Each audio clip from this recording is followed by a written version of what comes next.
Right, good afternoon. I'm sharing from my porch at home. I hope you've had a great Easter week and a really cool Easter weekend. It's almost 6 o'clock here in White River on Easter Sunday. I wanted to just share some thoughts with you quickly and one or two verses.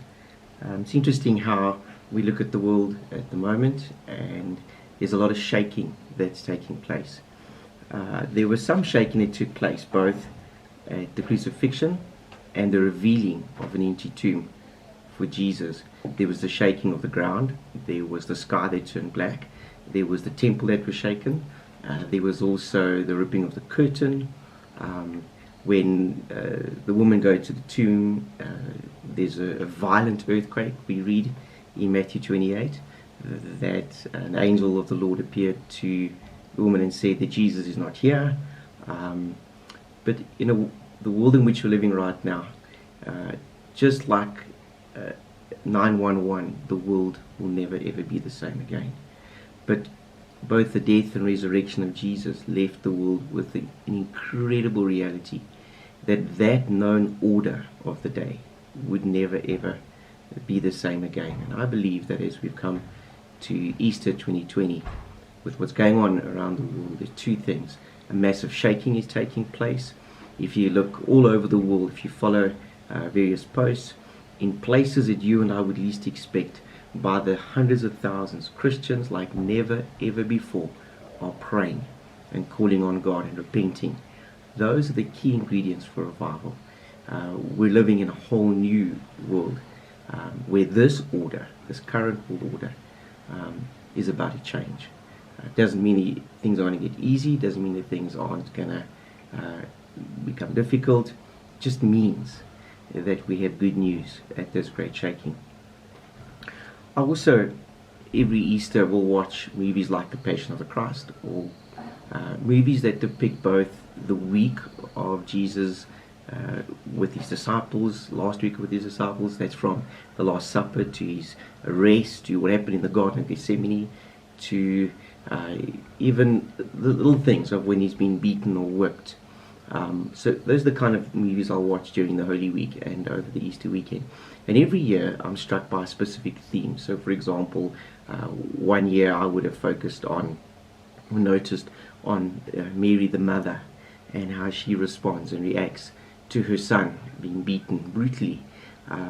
But this whole time in the back of her mind, knowing that there's hope to come, her faith and her believing that her son is who he says he is, trusting in not just the prophecies, but trusting in the conversation she had with the angel when she conceived Jesus via the Holy Spirit.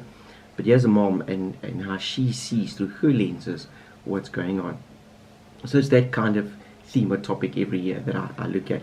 This year, for some reason, I seem to just be focused on who Jesus is. How we see Jesus really does matter.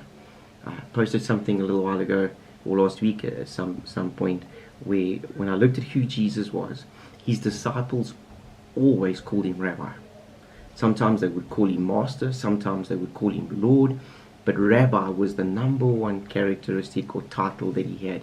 In fact, the Romans even saw him as this rabbi who taught religious things. The religious authorities were wondering who this Jesus is, who came with authority, who preached with authority, and they too afforded him a simple title as rabbi, one who teaches. And so this rabbi, it's interesting how up until his death, he's this rabbi. The Alpha Course will tell you that Jesus was either a lunatic, he was either a liar, or he was the Lord. And that's the decision we have to make in our hearts. That's a decision at some point the world has to make up. Who is this Jesus? And who Jesus is really, really, really does matter. So I'd like to take you just firstly to the book of Matthew 28. And here we have an account of early in the morning, the women go to the tomb, and there they encounter the angel who says some really special things. The one thing the angels say to her or to the ladies are, do not be afraid, and this Jesus you're looking for is not here. He is risen. Now that's very important. Peace be with you. Do not be afraid. that I believe is at the heart of the gospel message for you and me and for this world this Easter. The ladies run off to tell the disciples that Jesus is alive and he's no longer with them.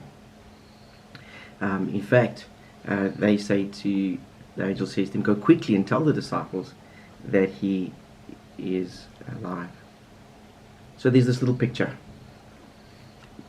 The Lord has been crucified. They're going to check up on the body. That we read the tomb is heavily guarded. But God, in how he does things, removes the tomb. Jesus is risen, and the angel just leaves them with that thought. Peace be with you. The scene changes a little bit as Jesus appears to his disciples at first, excluding Thomas. Thomas arrives, and they tell Thomas, we read a little bit in John chapter 20, from around about verse 24 onwards, that Jesus had appeared to them. Thomas, being just who Thomas is not really sure if this is true. And so Thomas says, I need to first have evidence. In fact, I need to touch his wound. I need to put my finger in his wounds. And as the week progresses, Jesus appears to Thomas. And when Thomas puts his finger in Jesus' hand, he moves who Jesus is from being just this rabbi to being, as Thomas puts it in verse 24, my Lord and my God. See, Jesus earned the right to be called Lord and God. Yes, he was a great teacher. But if we bring Jesus to this Easter story, through this Easter journey, to the end of the Easter story, and all he is just this teacher, then that's all he is.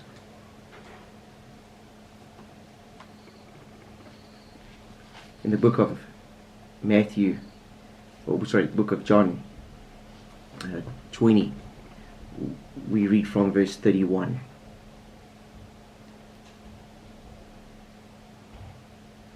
But these are written that you may believe that Jesus is the Christ, the Son of God, and that by believing you may have life in his name. See, the writer of the book of John in closing says a lot of things were written about this risen Jesus. A lot of things were declared about not just what he did. He ate with the disciples. He appeared to many people. But in all this shaking, in all this turmoil, we're left with just some basic faith truths. Firstly, Jesus is not among the dead. He is alive. And he's shaking the world, drawing and calling the world to himself. And all he asks is that we believe in his name, and we will be saved. But above all that, he wants to assure us and remind us that at this Easter, he hasn't forsaken. He hasn't forgotten. And to you, to your loved ones, to your heart, to your story, he has these simple words. Do not be afraid. Peace be with you. So we thank God for his grace. We thank him for second chances. We thank him for his love and for an open door. A simple open door with an invitation that he leaves with his disciples. And he says, now that you know this truth, go quickly and tell others, I am alive.